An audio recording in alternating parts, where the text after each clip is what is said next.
നമസ്കാരം, ജന്മഭൂമിയിലേക്ക് സ്വാഗതം. എന്തിനാണ് ഞാൻ പ്രധാനമന്ത്രി ആയതെന്നും എന്തുകൊണ്ടാണ് ആ പദവിയിൽ തുടരുന്നതെന്നും തുടർന്നു പറഞ്ഞിരിക്കുകയാണ് പ്രധാനമന്ത്രി നരേന്ദ്രമോദി. ഡൽഹിയിൽ ഏഷ്യാനെറ്റ് നെറ്റ്വർക്കിന് നൽകിയ അഭിമുഖത്തിലാണ് തന്റെ നിയോഗം പ്രധാനമന്ത്രി തുറന്നു പറഞ്ഞിരിക്കുന്നത്. ഞാൻ ജനങ്ങളെ സേവിക്കുന്ന ഒരു സേവകനാണെന്നും അവരെ ഭരിക്കുന്ന ഭരണാധികാരി അല്ലെന്നും വ്യക്തമാക്കിയിരിക്കുകയാണ് പ്രധാനമന്ത്രി നരേന്ദ്രമോദി. രാജ്യത്തെ ഏറ്റവും പ്രധാനപ്പെട്ട കസേരയിലാണ് താൻ ഇരിക്കുന്നത്.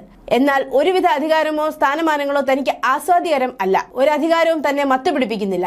ഞാൻ ഇവിടെ വന്നിരിക്കുന്നത് ജനങ്ങളെ സേവിക്കാനാണ്, അല്ലാതെ അവരെ ഭരിക്കാനല്ല, മോദി തുറന്നു പറഞ്ഞു. അതേസമയം ഇതൊരു സ്വയം സേവകന് മാത്രം കഴിയുന്ന കാര്യമാണെന്നും ലോകത്തെ തന്നെ ഏറ്റവും വലിയ അധികാര കേന്ദ്രങ്ങളിൽ ഒന്ന് കൈയടക്കി വെച്ചിട്ടും മോദി കാണിക്കുന്ന വിനയം RSSന്റെ അച്ചടക്കമുള്ള ശിക്ഷണത്തിൽ നിന്ന് മാത്രം ലഭിക്കുന്നതാണെന്നും തുറന്നു പറയുകയാണ് സമൂഹ മാധ്യമങ്ങൾ. താനോ തന്റെ പാർട്ടിയോ 2024 തെരഞ്ഞെടുപ്പിൽ മത്സരിക്കുന്നില്ലെന്നും അത് രാജ്യത്തെ ജനങ്ങൾ ആരംഭിച്ചതും മുന്നോട്ട് കൊണ്ടുപോകുന്നതുമായ ഒരു സംരംഭമാണെന്നും അദ്ദേഹം കൂട്ടിച്ചേർത്തു. പൊതു തെരഞ്ഞെടുപ്പിൽ മത്സരിക്കുന്നത് മോദിയല്ല, ഈ തെരഞ്ഞെടുപ്പുകൾ ജനങ്ങൾ മുന്നോട്ട് കൊണ്ടുപോകുന്ന ഒരു സംരംഭമല്ലാതെ മറ്റൊന്നുമല്ല, പ്രധാനമന്ത്രി കൂട്ടിച്ചേർത്തു. ഒരു സാധാരണ പൗരൻ ചെയ്യുന്നതിലും കൂടുതൽ ജനങ്ങളുടെ അഭിലാഷങ്ങൾ നിറവേറ്റുന്നതിനായി ഞാൻ കഠിനാധ്വാനം ചെയ്യാൻ ശ്രമിക്കുന്നു എന്നത് മാത്രമാണ് ഞാൻ എന്റെ ഒരു ഗുണമായി കാണുന്നത്. താൻ ഇവിടെ പ്രസക്തനല്ലെന്നും ജനാഭിലാഷം നിറവേറ്റാൻ നിയോഗിതനായ എളിയ പ്രവർത്തകൻ മാത്രമാണെന്നുമാണ് പ്രധാനമന്ത്രി തുറന്നു പറഞ്ഞിരിക്കുന്നത്. രാജ്യത്തെ മുന്നോട്ട് നയിക്കുവാൻ വേണ്ടിയുള്ള ശക്തമായ സർക്കാർ ഉണ്ടാക്കുക എന്നതാണ് എന്റെ ലക്ഷ്യം. ഈ സർക്കാർ മോദിയുടെയോ BJPയുടേതോ അല്ല, ജനങ്ങളുടേതാണ്.